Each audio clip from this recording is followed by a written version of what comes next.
What's going on, everybody? Daniel Derryberry here, back with another video. Today, I wanted to make a quick topic conversation about managing glucose and why it's important. It's something I've tried to hammer home before, but I feel like I never was able to go into broken down enough detail where people can understand it easily. Um, so, with that being said, why am I getting into glucose and why is it so important? Well, if you have ambitions to try to put on muscle, and you think that it's just a linear progression upward, there's a big picture that you're missing out on. And that's with a huge asterisk. And I always try to, explain that this this endeavor is not a one size fits all, and it's not a progressive path forward that just goes in a linear, direction. Something we understood is the all the different variables that we have to consider when it comes to how we can progress as bodybuilders and athletes within the gym, but also outside of the gym. But one of the major, I'll say, points that often gets overlooked is pancreatic health. And to add some clarity there, if I need to try to break down the science of it, when we're trying to promote building muscle in the gym, we are primarily trying to increase the logbook. We're trying to get stronger in the gym. We're trying to come back into the gym week by week and slowly but surely get stronger on all our movements. And how is that performed? Well, primarily our body prefers glycogen as our fuel. And glycogen is derived from glucose. And glucose is derived from carbs, carbohydrates. And so your ability to store glycogen, essentially your fuel storage, for muscular performance and contraction is going to be your main driver for your ability to go into the gym week by week and progress your logbook. And so, what most guys don't understand whenever they go into an off season, whenever they start to do these so called dirty bulks or eating in heavy surpluses, is they are consuming more carbohydrates than their pancreas can keep up with. And this is where the term insulin sensitivity comes into play. Insulin sensitivity, in the most basic terms, is the ability to produce enough insulin to cover the amount of glucose that is trying to be stored. If at any point in time that your pancreas starts to become inefficient at this process, you have insulin resistance. And insulin resistance is otherwise known as diabetes. That is actually what diabetes is, and that's what a lot of people don't understand whenever they throw that word around. They act like diabetes is something you catch, when in reality, diabetes is just the poor management and constant abuse of your pancreas. And when you're constantly throwing in loads of sugar, highly processed sugars, high glycemic index sugars to be exact, our pancreas, eventually becomes desensitized, and the beta cells that actually promote the process of, secretion of insulin actually starts to burn out. And then in turn, you now have elevated, acutely elevated blood sugar levels in your body. And this can be problematic because if blood sugar is elevated in the body, this can hinder some of the metabolic processes that actually help with not only building muscle, but reducing the storage of body fat. So you kind of probably understand where this is starting to go then. When you hear that term dirty bulk, it means throw any and everything at my body and hope that you put on a lot of muscle. And for some people, you can get away with it a couple times because your pancreas, usually it takes a little bit of abuse to actually get to a point where you can no longer do things that way. So you might have a successful dirty bulk once and think, wow, this worked. You try to do it again and again and again, and next thing you know, it's just not working anymore. You're just getting fat and you're staying the same. Have I been through that process? Absolutely. I didn't necessarily dirty bulk. Like, I just ate way more calories than what was necessary to have a healthy rate of gain while maintaining pancreatic health. But I did, eat lots and lots of carbs. It was just lots of carbs. So not even necessarily dirty, but just overall, just overconsumption. So going back to the main subject here, because I want this to be actually a short video for once.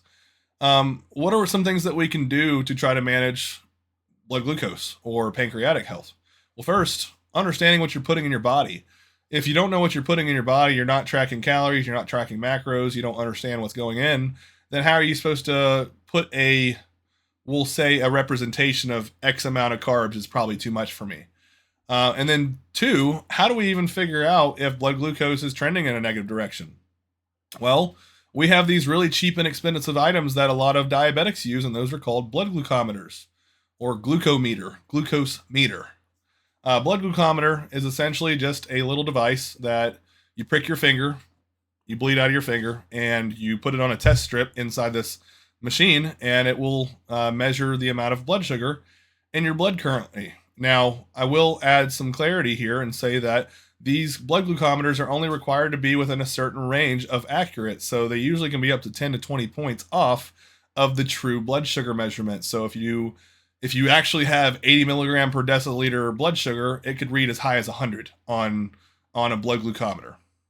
But something else to understand too, that the difference between going and getting lab work and seeing your blood glucose on paper, where you're getting vials of blood extracted from a vein, like such as in your forearm, versus taking a little finger prick out of your capillaries on your fingers, is that capillaries don't get a lot of blood flow. They don't get a lot of circulation. So here are a couple of things that I would recommend if you're a first-time bodybuilder, first-time, trying to have a better understanding about your pancreatic health, is first, buy a blood glucometer. But second, how do we actually get accurate readings?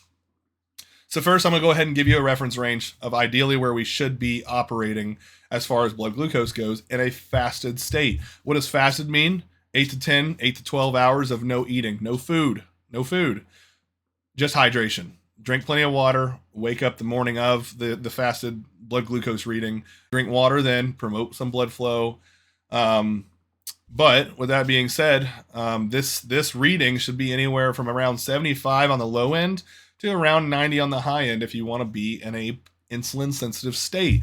What does this mean? It means that you have a healthy functioning pancreas that is going to be able to store the glucose you throw at it, and therefore have better training outcomes within the gym, meaning you're going to get stronger and put on potentially more muscle. If you don't have the ability to store that energy, your muscles are going to become softer and more deflated, and you're not going to have as good of training performance. Your pumps aren't going to be as good. Something I notice whenever I get really heavy in the off season, even whenever having to utilize exogenous insulin, is that the pumps just don't feel as good as they did whenever I was in my most insulin sensitive state. That's why you see a lot of bodybuilders when they come out of a contest prep and they're ripped to the freaking bones. Their insulin sensitivity is so high that every single thing they throw at their body, they are so efficient at storing that nutrients. The pumps are insane, skin-splitting pumps. They look incredible. But over time, when you go through an off-season, you start to put on a little bit more adipose tissue and you start to eat heavily more carbs for long durations of time, at some point, things start to give. And so that's where we want to be monitoring our fasted blood glucose. Now, here's some caveat for the fasted blood glucose reading. You might have been fasted for 8 to 12 hours, and you may have drank plenty of water the day prior, because I will tell you, hydration the day prior is usually more important than the day of, because, in 8 to 12 hours, you're going to be dehydrated nonetheless, but if you drank plenty of water the day prior, you shouldn't have to hydrate as much the day of to get an accurate fasted reading. But what I will suggest to you whenever you decide to actually take a reading, make sure you hydrate the morning of, and not just hydrate the morning of, but give yourself some time after waking up. Because when we wake up, we actually have a natural cortisol dump that occurs in order to promote some sense of well-being, some alertness. That's how we wake up in the morning. It's a natural circadian rhythm that our body dumps cortisol acutely to bring up energy levels and to put us into a higher stress environment, essentially just waking us up. But in turn, this could actually lead to a dump in glucose. So if you were to take your blood glucose first thing out of bed, sometimes it's going to come back high just because of that cortisol dump.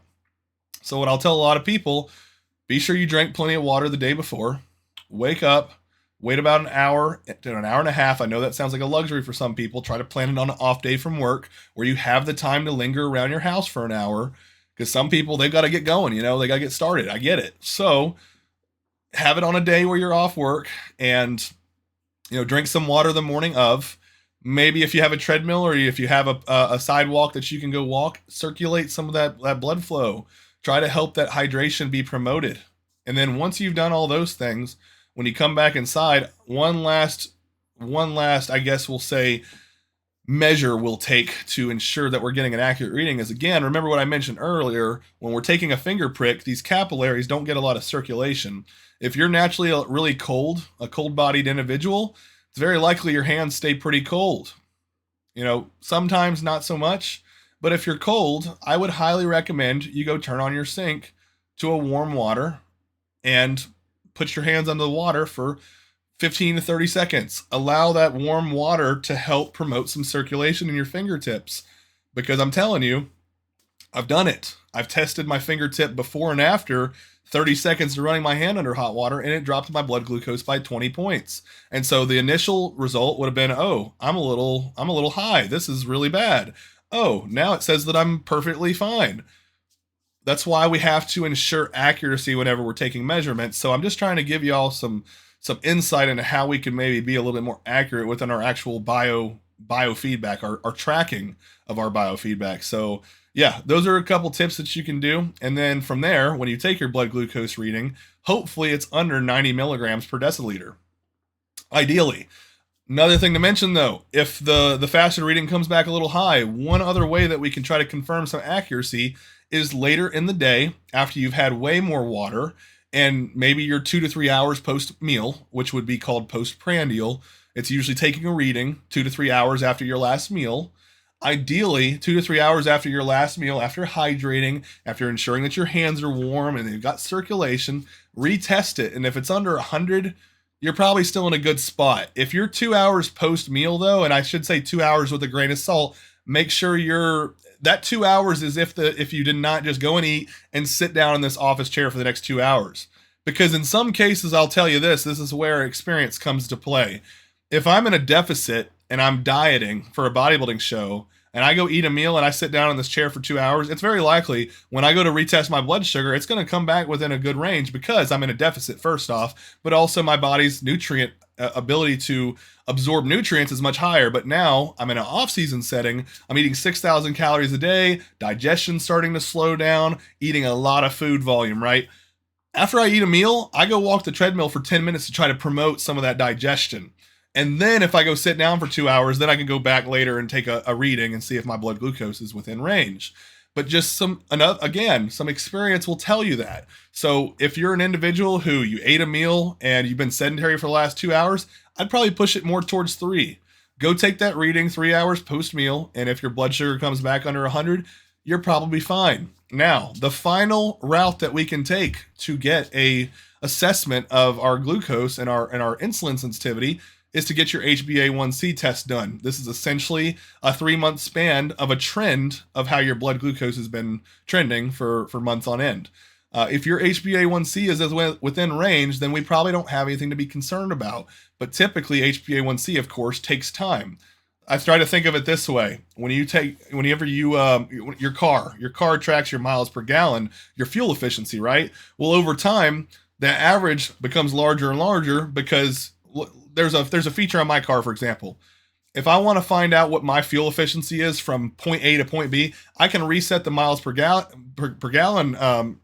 reader, and I can drive that trip and then find out what it is. But if I leave it alone and I don't reset it, it could be months worth of average built into the ECM or the ECU of that car telling me what my miles per gallon is. So over time, that trend starts to change a lot.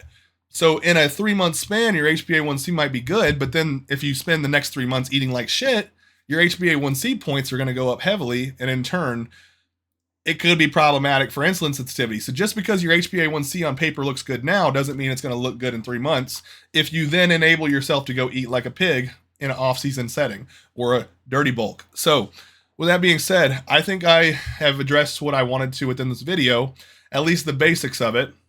I'm sure y'all heard me say that I utilize exogenous insulin, but I'm also at a point in my bodybuilding endeavor that I genuinely, like, no amount of activity and no amount of drinking water and no amount of exercise will actually help take off the load of the amount of glucose, or rather carbs, that I have to consume in order to top off my glycogen stores. Now, am I saying that I am an individual who has to have 950 grams of carbs every single day in order to fuel performance? Absolutely not. That's not what I'm saying. But what I am saying is we are trying to drive up progression in weight accrual. And when we are doing so, we are doing so in a manner where we can manage health. And because there's only so much fat that you want to introduce into your diet for the sake of first cholesterol and a couple other blood markers that we get checked, but also for the sake of digestibility and how fast the food moves. And again, same thing with protein. You can only consume so much protein before your kidneys are having a lot of trouble excreting, or rather processing, all that protein. So the next best thing is carbs. Well, carbs are going to take a hit on your pancreas as well. So at some point, as an advanced, experienced bodybuilder, there comes a point where exogenous insulin might have to be used, not necessarily to band-aid the problem, but to assist the pancreas in the workload, because I can no longer produce enough insulin naturally to keep up with the demand. And it's not to say that I can't, it's just it's ideal to maintain my pancreatic health to add in some combination of exogenous insulin as well, because then my pancreas isn't having to do so much work and be put into overdrive just to keep up with the amount of calories that I'm eating. And you'll find that's very common within a lot of athletes. They just don't speak on it very much. So with that being said, most of you are probably not in that situation, and you won't find yourself in that situation until you're very far into your bodybuilding endeavor. So for the majority of you who are just trying to build muscle, who are trying to improve their body composition, if you think for a moment that you're going to go into these so-called off-season phases or putting on weight, but you're already insulin resistant and your pancreas is already underperforming, you're setting yourself up for failure, because I didn't really specify the reason why it's so important aside from just being able to store nutrients, or I kind of did. If you can't store glucose effectively, those chronic levels of glucose in your blood can actually lead to the storage of visceral fat. Visceral fat is not the kind of fat that you want. It's not just the kind of energy storage that you get as adipose. This is the kind that literally strangles your organs. It swells all up around your organs, and it causes a lot of issues. It'll cause distension. It causes a lot of issues, and those are not things that you want to have. You ever hear of fatty liver disease? Very common with alcoholics and also people with diabetes.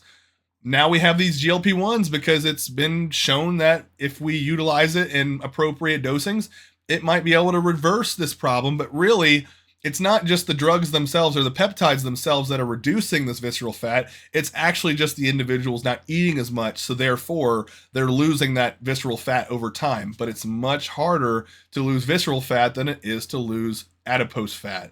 So understand, there's a reason, there's an importance behind why we maintain our organ health when we're trying to push things in a bodybuilding setting. But most people have no clue what they're doing. They think it's just calories in, calories out. Well, on the tip of the iceberg, that's absolutely what it is. It's just calories in, calories out. But then when you understand the repercussions of not understanding, well, okay, what's actually driving those metabolic processes internally, that's where you can run into a load of issues and, end up, for lack of a better word, spinning your wheels, not making good upward progression in the right direction.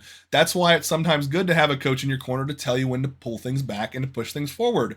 If I have a client that I'm working with and over time I notice I'm starting to see a negative trend in body composition, and I'm seeing a negative trend in his performance in the gym, and I'm seeing a negative trend in his blood sugars, there's only one way to really go about doing things, either or two: introduce exogenous insulin, which I would not recommend for most people. It's usually just the case of, hey, this person's getting too fat, we need to pull them back. Or, obviously, introduce exogenous insulin. So it really just comes down to that scenario. But most people do not need it. They don't. I was eating upwards of 700 grams of carbs a day in an off season with no need for insulin. It was only kind of past that 800 to 900 gram carb point per day where it was starting to really, I don't want to say take its toll, but it was starting to affect my fasting glucose, and I wanted to ensure that my pancreas wasn't struggling. Yeah, so with that being said, under 20 minutes today. Good job for me, right? But I just wanted to try to break that down, because I feel like a lot of people get that misunderstood when it comes to trying to progress themselves in the gym. There's so much more to this sport than just go in the gym and train hard and eat high protein. At the very bare minimum level, that's what it is. But as you get more advanced, that's when these kind of things need to be more understood. Otherwise, you could be making a lot more progress, but you're not, because you're not even in the state of health to actually do so. So with that being said, I hope you guys enjoyed the video. I'll come out with another one here soon.